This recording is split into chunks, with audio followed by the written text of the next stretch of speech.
लेकिन आज knowledge is power को बदलकर बड़े भाई छोटे भाई ने चरवाहा विद्यालय वाली सोच के एजेंडा को आगे बढ़ाने में लग गए हैं। शिक्षित हो जाएंगे तो इनके जंगल राज का एजेंडा नहीं चल पाएगा, इसलिए नहीं चाहते हैं कि बिहार के लोग शिक्षित हो, तो बौद्धिक रूप से संपन्न होकर इनके गुलामी नहीं कर पाएंगे, क्योंकि ये गुलाम पसंद लोग हैं। आज ये नहीं बोलेंगे क्योंकि ये कहीं न कहीं बंधुआ मजदूर के रूप में इनको रखने का लोग प्रयास करता है। इस बंधन को टूटना चाहिए। मंदिर आज गांव के अंदर कोई है जहां हमारा भविष्य बनता है, वो हमारा विद्यालय है।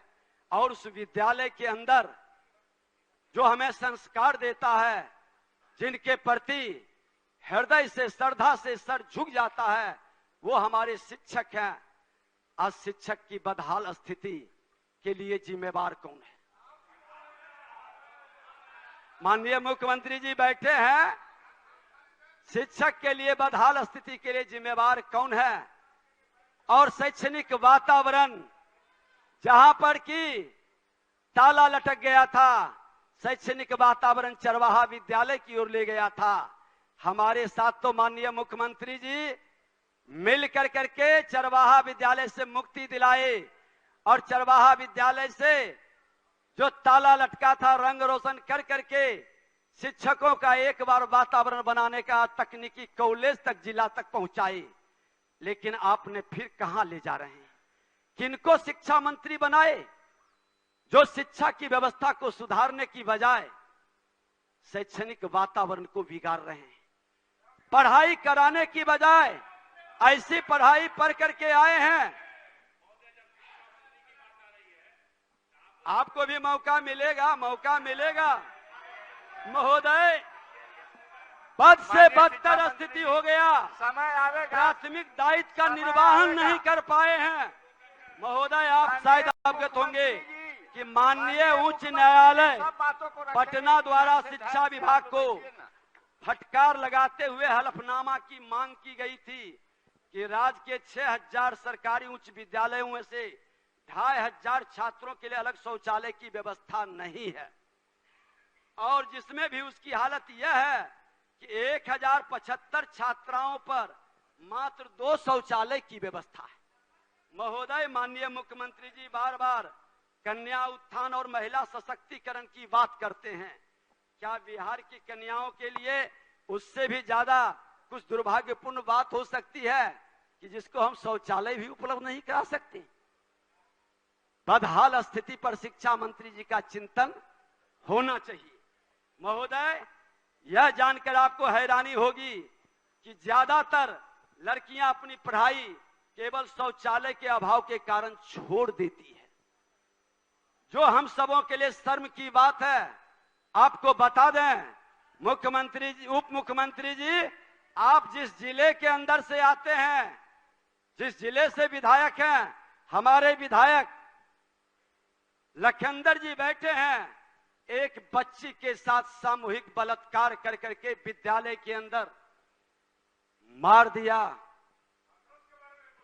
और महोदय, विद्यालय के शौचालय के कारण वो बगल के पूरी जानकारी ले लीजिए कि क्यों उसकी हत्या हुई। बलात्कार करके मार दिया। दलित की बेटी थी महोदय।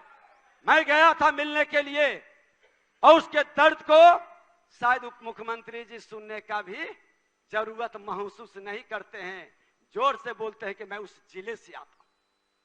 महोदय, इतना ही नहीं, राज्य के 4000 उच्च विद्यालयों में प्रयोगशाला का अभाव है, 3000 विद्यालयों में पुस्तकालय नहीं है, और हमारे शिक्षा मंत्री जी अलग राग अपना अलाप रहे हैं। इंसानियत का दामन क्यों इतना छोटा हो गया? इंसानियत का दामन क्यों इतना छोटा हो गया? क्या इंसान बनना मुश्किल हो गया? कोई दर्द नहीं है। हम जनता के विश्वास पर जीत के आते हैं। इतने संवेदनशील क्यों शिक्षा के मामले में हो गए? महोदय, राज्य में ज्यादातर प्राथमिक विद्यालयों, मध्य विद्यालयों में भवन का अभाव है। उनका भवन क्षतिग्रस्त हो गया है। 39,191 करोड़ का चालू वित्तीय वर्ष की शिक्षा बजट है। जब प्राथमिक और मध्य विद्यालय में भवन की कमी हो या क्षतिग्रस्त हो, अब विद्यालयों में शिक्षक भी नदारत रहते हैं और जो भी मध्याह्न भोजन और जातीय जनगणना में लगा दिए गए हैं, स्कूल में ये भारी भरकम बजट का क्या फायदा हुआ जब शिक्षक ही नहीं है। पढ़ने पढ़ाने का माहौल खड़ा करना है, लेकिन हो क्या रहा है। महाविद्यालयों की तो बुरी स्थिति किसी से छिपी नहीं है। शिक्षक की कमी, इंफ्रास्ट्रक्चर का अभाव, नई तकनीकी सुविधाओं की उपेक्षा आदि से महाविद्यालय प्रशासन जूझ रहा है। विश्वविद्यालयों में विलंबित सत्र, पेंडिंग परीक्षा फल और अनेक कठिनाइयों के कारण छात्र परेशान है। जहां भारत के अन्य राज्य शिक्षा में नित नए आयाम तय कर रहे हैं, तकनीकी रूप से उच्च कोटि की शिक्षा दी जा रही है, वहीं बिहार में परंपरागत स्थिति कायम है। शिक्षा मंत्री विभागीय काम का त्याग कर राजनीतिक एजेंडों पर काम कर रहे हैं।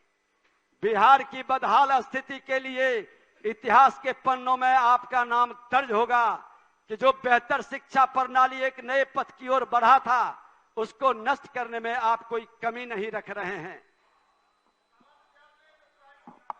माननीय शिक्षा मंत्री जी ने आर्थिक सर्वेक्षण में स्वीकार किया है कि अभी 2,75,000 बच्चे स्कूल के बाहर हैं। 2,75,000 स्कूल के बाहर हैं, जिसमें ज्यादातर अनुसूचित जाति एवं अल्पसंख्यक समुदाय के हैं। महोदय, शिक्षा व्यवस्था इतनी बदहाल से जूझ रहा है, लेकिन शिक्षा मंत्री को सांस्कृतिक विरासत पर ही बोलने से फुर्सत नहीं मिल रहा है। महोदय, अब एजुकेशन फाउंडेशन असर का रिपोर्ट आपको अवगत कराते हैं। 5वीं कक्षा से 57% बच्चे दूसरे क्लास का पाठ नहीं पढ़ पाते। ये सच्चाई है। कक्षा 3 के 80% बच्चे कक्षा 2 का पाठ नहीं पढ़ सकते। 30% प्राथमिक विद्यालय के बच्चों के पास पाठ पुस्तक नहीं है और 35% उच्च विद्यालय के बच्चे के पास भी पाठ पुस्तक नहीं है। महोदय, ये मेरा रिपोर्ट नहीं है, ये रिपोर्ट आप ही लोग का दिया हुआ है। महोदय, महामहिम के अभिभाषण में सरकार द्वारा गुणवत्तापूर्ण शिक्षा नीति पर कोई बल नहीं दिया गया। सरकार की सोच साफ झलकती है। शिक्षित हो जाएंगे तो इनके जंगल राज का एजेंडा नहीं चल पाएगा। इसलिए नहीं चाहते हैं कि बिहार के लोग शिक्षित हो। महोदय, एक समय था जब बिहार अपनी शिक्षा व्यवस्था के लिए पूरे विश्व में सम्मान पाता था, लेकिन आज नॉलेज इज पावर को बदलकर बड़े भाई छोटे भाई ने चरवाहा विद्यालय वाली सोच के एजेंडा को आगे बढ़ाने में लग गए हैं और शिक्षा व्यवस्था को चौपट कर दिया है। इनका मानना है कि लोग ज्यादा पढ़ लिख जाएंगे तो बौद्धिक रूप से संपन्न होकर इनके गुलामी नहीं कर पाएंगे, क्योंकि ये गुलाम पसंद लोग हैं। आज हमारे माननीय विधायक बैठे हैं।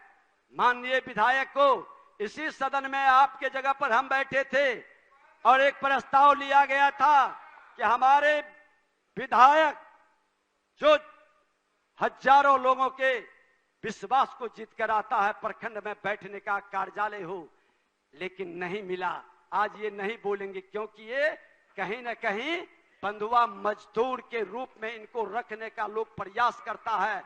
इस बंधन को टूटना चाहिए। महोदय, अब सरकार से मांगिए, कहीं व्यवस्था आपके कार्यालय का कोई फंड का वित्तीय प्रावधान नहीं हुआ है।